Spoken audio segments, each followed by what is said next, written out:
Number 15. Oswald travels. In the remaining files of the declassified JFK investigation, evidence shows that Lee Harvey Oswald made various trips all over the world before the incident took place. Just 2 months before the incident, Oswald took a trip to Mexico City. Rumors claim that in this trip he met with CIA agents. However, this is yet to be confirmed. While in Mexico City though, he did visit the Cuban embassy to request a visa to Cuba and the Soviet Union. As many know, during this point of President Kennedy's term, there was controversy involving Cuba and speculation claims that Oswald's anticipated Cuban travel may have been related. Number 14. Secret Service Threat List.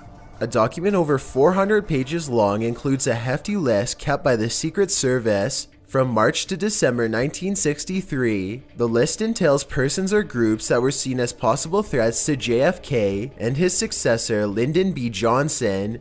The list even included an alleged 5th grader that wrote a letter to the president claiming he was doomed. The odd thing about this list is that Oswald and his associates are nowhere to be found. It seems if the Secret Service was putting out such detailed attention into this list as to include a child, they could have noticed something amuck with a former Marine and Marxist.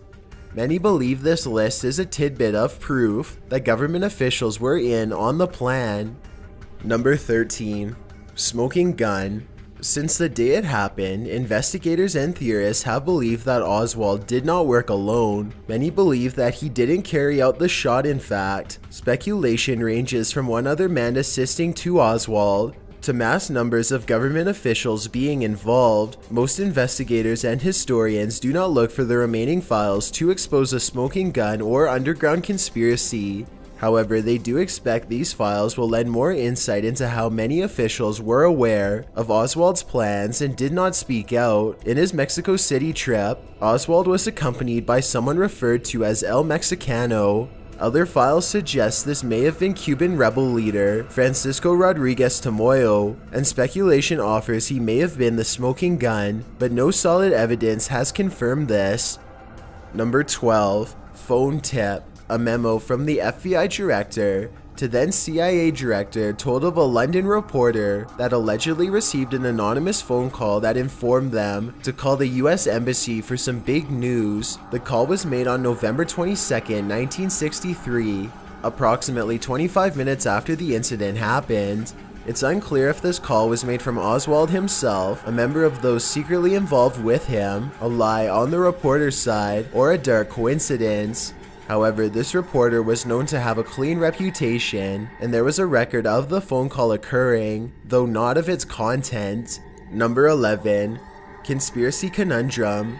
Mark Lane was the attorney of Margaret Oswald, Lee's mother. Additionally though, he was a conspiracy theory advocate.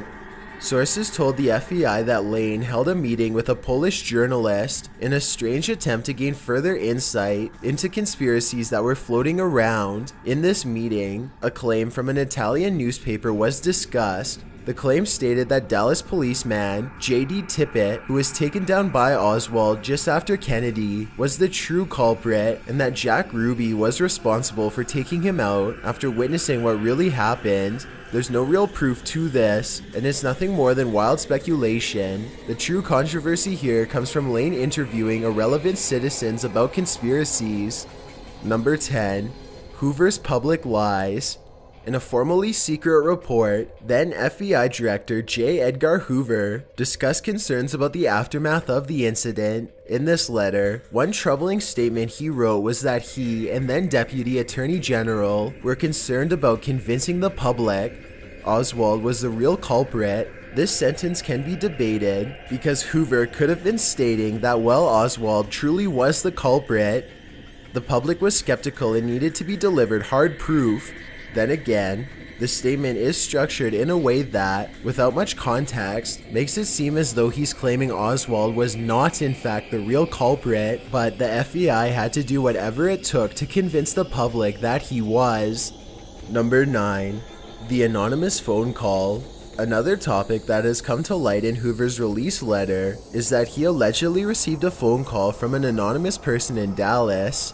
Hoover claims the caller spoke calmly and admitted he was part of a team banding together to take out Oswald, while Hoover reported that he notified the Dallas police and assured Oswald would be protected. The very next day he was taken down by Jack Ruby. This statement formed speculation that Hoover did not in fact warn police and found it would be more convenient if Oswald was taken out. Number 8. Imaginary money. Sources told the CIA that Oswald had deposited $5,000 into a Mexican bank just before the incident. Original theories believe that this money was used to pay off an agent working in Mexico, or was to be held for Oswald's later use after he was sentenced. However, the new files confirm that no deposit was ever created, and Oswald in fact didn't have an open account in Mexico. Investigators from US and Mexico have confirmed this. Mexico reporters claim to trace every known Mexican bank in search of the deposit, which was allegedly completed in March 1964, and found nothing. Number 7. Bet. The Secret Service interviewed Robert C. Rawls about apparent information he held relative to the incident. The official record claims that Rawls was in a hospital when he admitted to holding limited information, though it's unclear if he had a true role in the investigation or was just a random bystander. Rawls claims that he was outside a bar one night. He overheard a man betting $100 that President Kennedy wouldn't be alive within 3 weeks. This statement was made just 7 to 10 days before the incident actually took place. Rawls reported that he excused the bet as drunk talk and didn't give it a second thought until after the incident actually happened. He did not recall the man's name, appearance, or what bar he was in. Number 6. Mexico City. A major reason that people believe Oswald met with CIA agents in Mexico City is because many of the previously classified files came from a CIA office in Mexico City. There's a chance that these files hold information about Oswald visiting CIA agents and talking openly about his plans. Of course, conspiracy theorists also believe that various agents were in on the scheme, and it would be revealed in the remaining files. If these agents knew more than what the first files released, or they were somehow involved, that would mean they were withholding information from Washington headquarters and could potentially lose their careers if they're still working, or even face charges.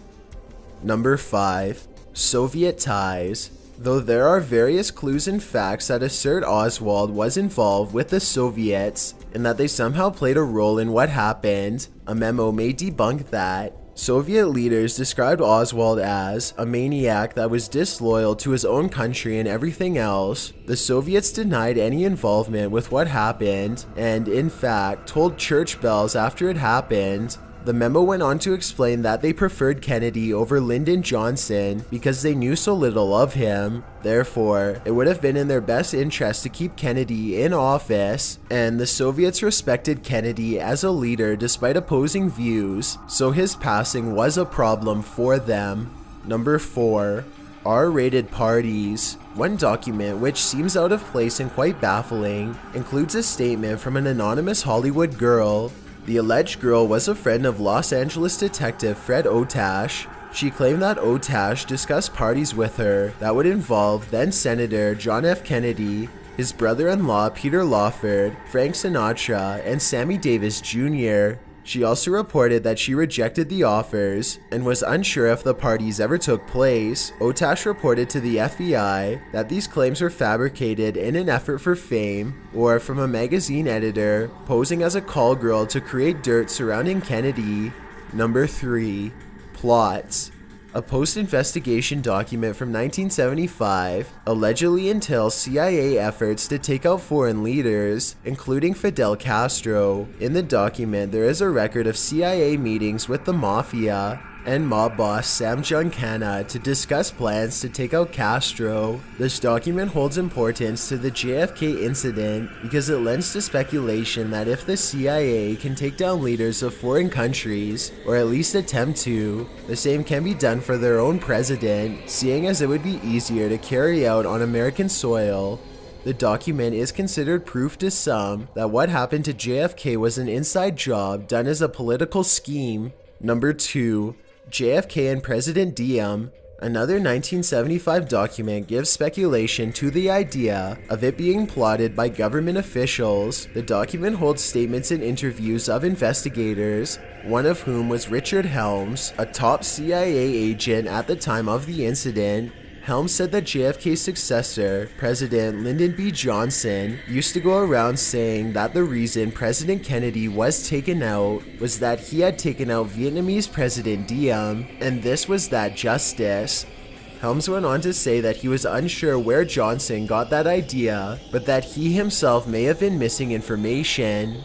Before we get to number 1, my name is Chills and I hope you're enjoying the video so far. If you've ever been curious as to what I look like in real life, then follow me on Instagram at DylanIsChillinYT with underscores instead of spaces. I also have a Twitter at YT_chills where I post video updates. I'd really appreciate it if you followed me, and feel free to send me a DM if you have any questions or suggestions. Also, I recently created a subreddit where you can submit videos and stories for future lists. It's r/chillsnarrator, and the link is in the description below. It's a proven fact that generosity makes you a happier person, so if you're generous enough to hit that subscribe button and the bell beside it, then thank you. This way you'll be notified of the new videos we upload every Tuesday and Saturday. If English isn't the only language you speak and you're interested in getting a shout out, click more, then add translations. By translating the video, not only will more people be able to watch it, but a link to your channel will be added in the description. Number 1.